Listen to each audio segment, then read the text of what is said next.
Assalamualaikum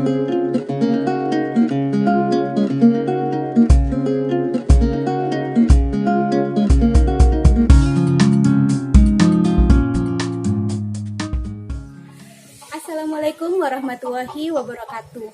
Pada pertemuan kali ini kita akan belajar tentang kebutuhan dasar ibu hamil, yaitu kebutuhan tentang body mekanik atau mobilisasi, kemudian yang kedua tentang kebutuhan exercise atau senam hamil, dan yang ketiga adalah kebutuhan istirahat atau tidur. Baiklah, yang pertama akan kita pelajari adalah tentang kebutuhan mobilisasi atau body mekanik pada ibu hamil. Nah, bagaimana cara yang benar pada ibu hamil untuk mengangkat dan mengambil benda? Jadi, kalau untuk mengangkat dan mengambil benda itu tulang punggung harus tetap lurus. Jadi, si lutut ini ditekuk sedikit supaya bisa mengambil benda di bawah. Tapi, ingat untuk ibu hamil tidak boleh langsung mengangkat benda seperti ini. Ya, jadi itu akan menyebabkan terjadinya cedera. Kemudian yang kedua, bagaimana cara yang benar dalam bangkit dari tempat tidur. Jadi ibu hamil, terutama untuk ibu hamil yang perutnya semakin membesar, tidak dianjurkan untuk tidur dari tidur langsung berdiri seperti ini.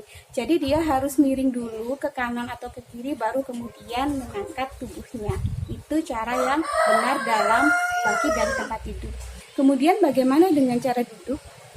Jadi ibu hamil itu kalau untuk duduk sama seperti tadi waktu mengangkat dan mengambil benda, jadi tulang punggung ini harus lurus dan upayakan untuk ada sandaran pada punggung serta kaki tidak boleh menggantung. Kemudian ibu hamil juga tidak disarankan untuk duduk terlalu lama, paling lama 3 jam lah.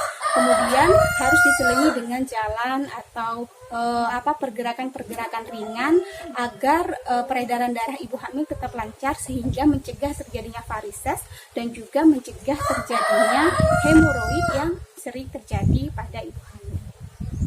Itu dia cara yang benar dalam mengangkat dan mengambil benda, bangkit dari tempat tidur dan duduk pada ibu hamil. Nah, ada pergerakan-pergerakan yang dilarang dan pergerakan-pergerakan yang dianjurkan bagi ibu hamil. Oke, yang pertama adalah pergerakan yang dilarang. Apa saja itu? Yang pertama adalah ibu hamil dilarang untuk melakukan pekerjaan-pekerjaan berat. Kemudian yang kedua, ibu hamil dilarang untuk meloncat-loncat atau meloncat-loncat, itu juga dilarang. Kemudian pergerakan yang dilarang juga ibu hamil pergi ke tempat yang jauh dengan menggunakan kendaraan yang banyak bergerak. Contohnya apa? Misalnya dengan menggunakan sepeda motor. Dengan perjalanan yang jauh itu sangat tidak dianjurkan. Kemudian, apakah pergerakan-pergerakan yang dianjurkan pada ibu hamil? Yang pertama adalah berjalan di waktu pagi hari untuk mendapatkan ketenangan dan juga untuk mendapatkan udara segar serta untuk mendapatkan asupan vitamin D pada tubuh ibu. Kemudian yang kedua adalah melakukan pergerakan-pergerakan yang dapat mempengaruhi otot-otot panggul. Misalkan pergerakan sederhana seperti dengan merentangkan kedua tangan, kemudian merentangkan kaki seperti ini. Nah, lakukan seperti ini itu akan bisa merangsang otot panggul sehingga kepala bayi juga cepat masuk ke dalam pintu atas panggul.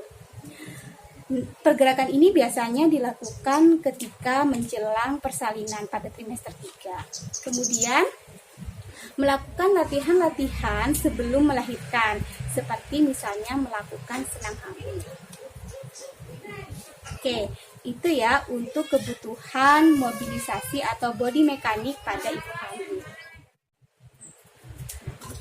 Nah, selanjutnya kita akan membahas tentang kebutuhan exercise pada ibu hamil.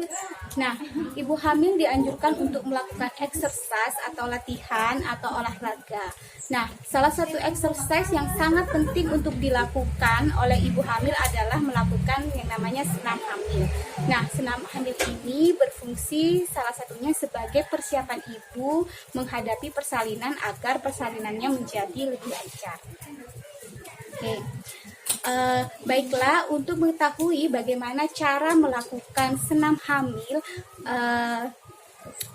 klik link di bawah ini karena Mom Baby and Spa dari Sidoarjo akan memperagakannya untuk kalian.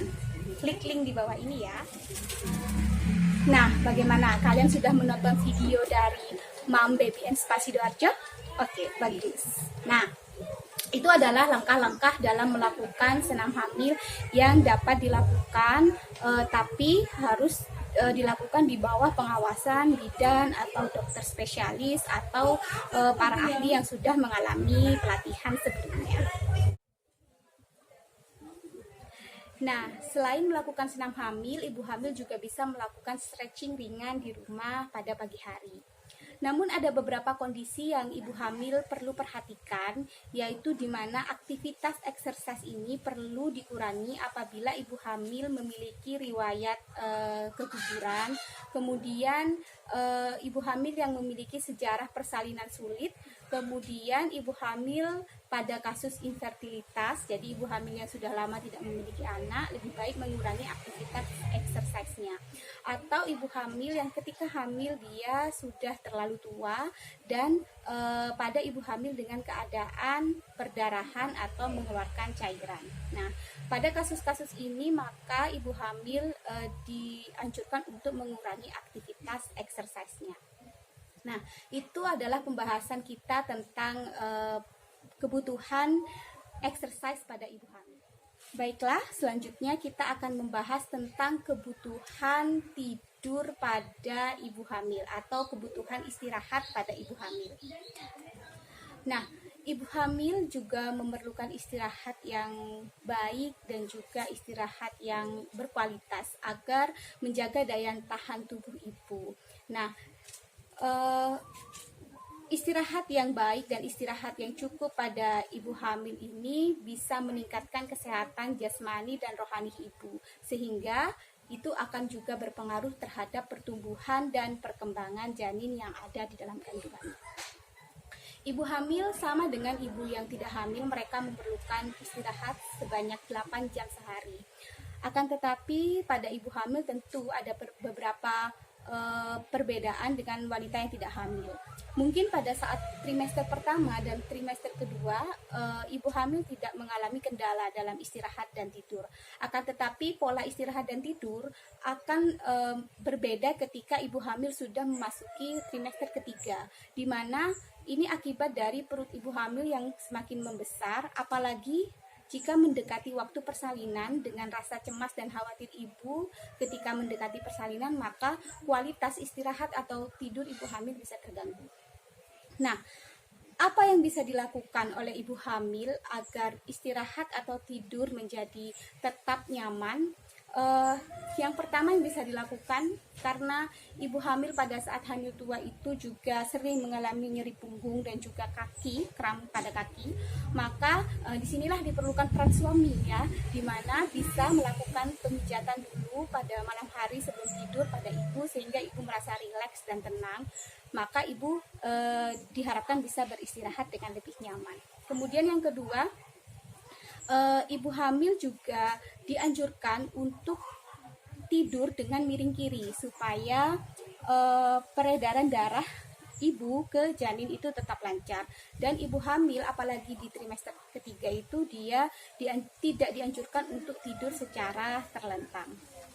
Nah, ada beberapa cara lain yang juga bisa dilakukan oleh ibu agar mendapatkan kualitas tidur yang baik dan berkualitas, yaitu dengan cara misalnya dia tidak bisa tidur dengan nyenyak, bisa dengan menggunakan musik klasik atau musik pengantar tidur atau juga bacaan-bacaan Al-Quran, itu bisa dilakukan. Kemudian bisa juga dengan membuat aromaterapi di dalam kamar tidur sehingga bisa membuat ibu menjadi lebih rileks dan bisa beristirahat. Nah, itu adalah beberapa hal yang bisa ibu lakukan untuk bisa tetap nyaman dan rileks dalam istirahat atau tidur. Karena istirahat dan tidur yang baik seperti yang saya jelaskan tadi, dia bisa mempengaruhi kesehatan tubuh ibu secara umum dan bisa juga mempengaruhi kesehatan pertumbuhan dan perkembangan janin di dalam kandungan. Baik, itu saja yang bisa saya sampaikan mengenai kebutuhan istirahat atau tidur pada ibu hamil. Nah, dari keseluruhan tadi, kita sudah belajar tentang bagaimana kebutuhan mobilisasi atau body mekanik pada ibu hamil. Kemudian kita juga sudah mempelajari tentang exercise atau senam hamil. Dan yang ketiga, kita juga sudah mempelajari tentang kebutuhan istirahat atau tidur pada ibu hamil. Semoga apa yang kita bahas ini bermanfaat. Kurang lebihnya saya mohon maaf. Sampai jumpa di video selanjutnya. Assalamualaikum warahmatullahi wabarakatuh.